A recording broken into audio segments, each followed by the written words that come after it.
Պարոն Սարգսյան, ես ուզում եմ իմանալ, բոլորս էլ հարց ենք տալիս, ուզում եմ իմանալ արդյոք այդ դեպքից առաջ, քանի որ դեպքից հետո արդեն իսկ տեսանք Մհեր Ախտոյանի տան մոտ, Վալոդիա Գրիգորյանի առանձնատան եւ նաեւ հայրական տան մոտ ոստիկանությունը հսկողություն է իրականացնում, արդյոք դրանից առաջ այս ամիսների ընթացքում եւս ոստիկանությունը շարունակել է հերթապահություն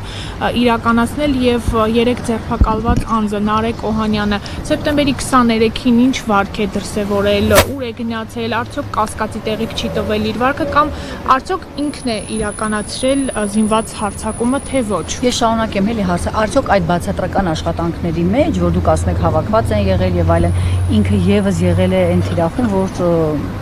չդիմի նման ծայրահեղ քայլի։ Հարգելի գործընկերներ, այս պահի դրությամբ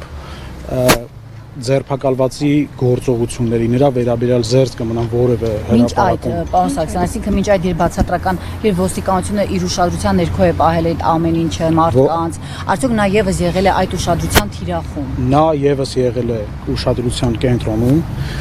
եւ ձեր հարցին էլ պատասխանեմ, որ կապված հենակետերի հետ, այո, հենակետեր ամիսներ շարունակ եղել են այդ հատվածներում, ինչից հետո արդեն սկսել ենք իրականացնել բացատրական աշխատանքներ, ոչ որպես այդպիսին ցուցադրական, նաև ցուցադրական ինչ եմ նշում, տեսանելի ծառայություն։ Պարոն Սարգսյան, բայց ենթադրում է, որ մի րոպե համենք են հասցնել։ Պարոն Սարգսյան, մինչև վենդետայի այս վարկածի հաստատումը ընդդիմադիր շրջանակներից ասում էին, որ սա քաղաքական կապ ունի, եւ քանի որ 3 արդեն պաշտոնապես հաստատվեց այդ վարկածը վենդետայի, բայց դա չի այսպես ասած ասում, որ իշխանությունները կամ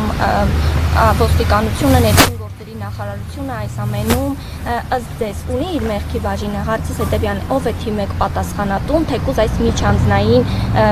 կոնֆլիկտի հետևանքով սպանության համար։ Երևի ուշ եք միացել եւս մեկ անգամ կրկնեմ, որ քաղաքական որևէ էլեմենտ չկա այս պահի դրությամբ։ Այո, ասում եմ չկա, բայց կան, ասում են միջանձնային խնդիրների հետևանքով է, այնուամենայնիվ ով է դրա պատասխանատուն։ Միջանձնային խնդիրների հետ կապված եւս նշեցի, որ կան պատասխանատու անձինք, դա համայնքային ոստիկանությունն է տվյալ դեպքում, քրեական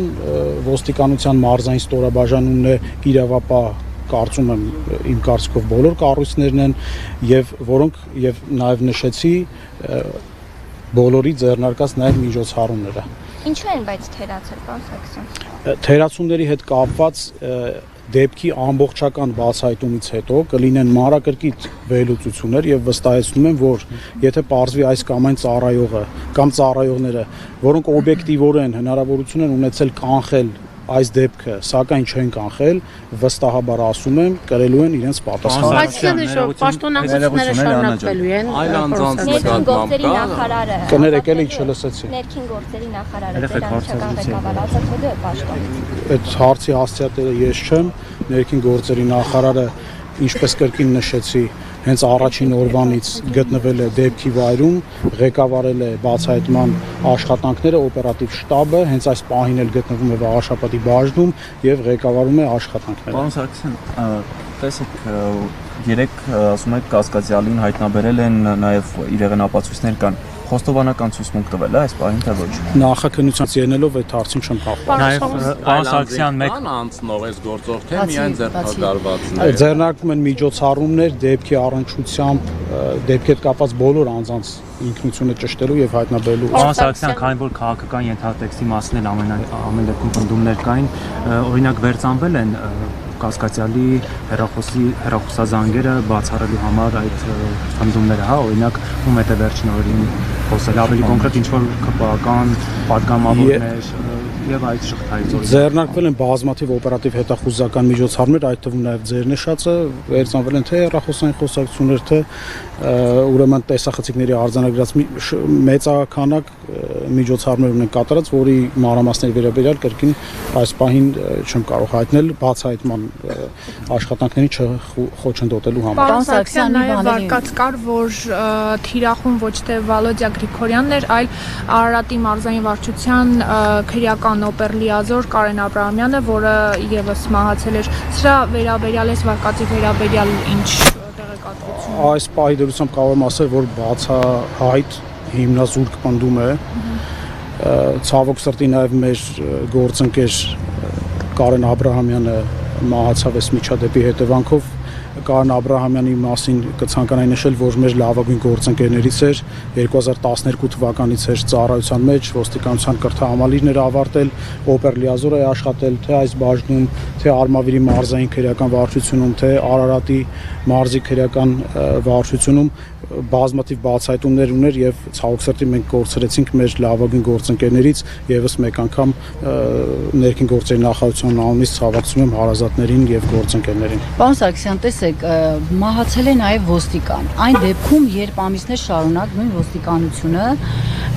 բացատրական աշխատանքներ է կատարել, էլի այլ միջոցառումներ է կատարել, բայց ստացվում է այնպես, որ ինչ որ մեկը ապօրինի զենքով նման ապօրինի զենքը, ճիշտ եմ, չէ՞ հասկանում։ Ամեն շրջան,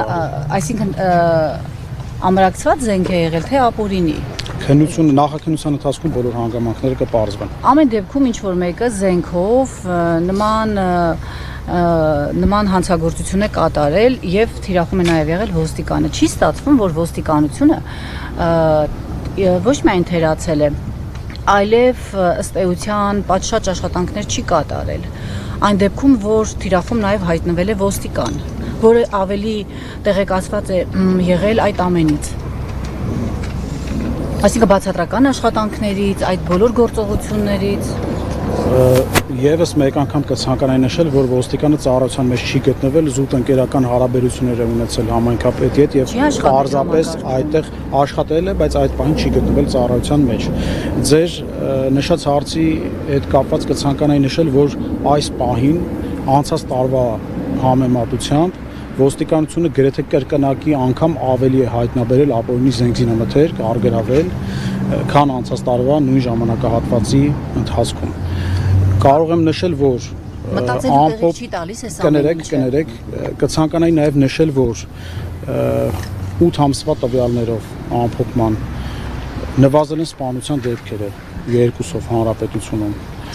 Եթե ճիշտ եմ հիշում 7 ամսվա ամփոփումով նախկինի համեմատ նկատվում։ Այո, անցած տարվա համեմատ նվազել են հրազենով կատարված հանցագործությունները առհասարակ։ Այսինքն ներկայացնել, որ երկրում ծայրահեղ անկառավելի իրավիճակ է, դա անհիմն պնդում է։ Կներեք։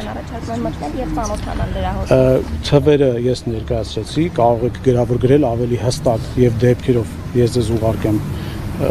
դուք դա ուսումնասիրեք, ինչ վերաբերում է կրակոցների հրապարակումներին։ Բազմաթիվ են լինում կրակոցների վերաբերյալ հրապարակումներ, որոնք վերջում այլ հանգամանքներ են պարզվում։ Օրինակ,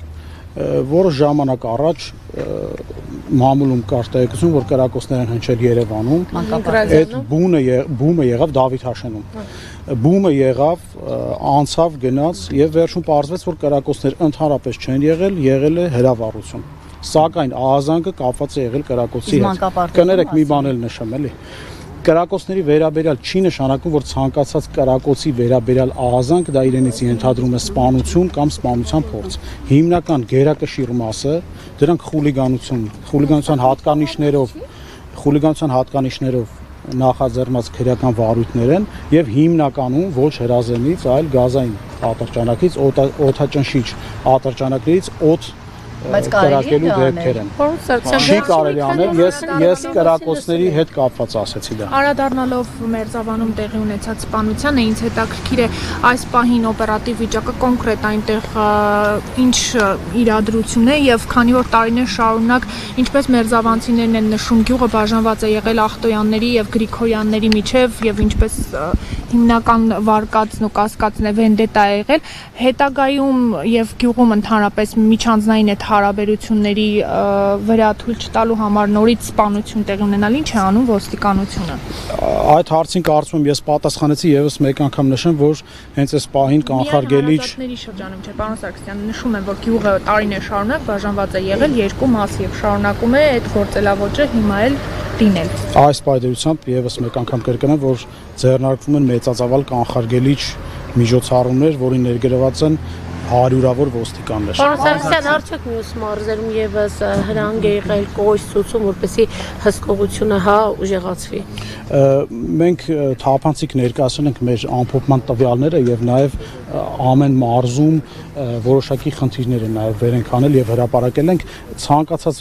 մարզով էլ լինում են հանձնարարականներ եւ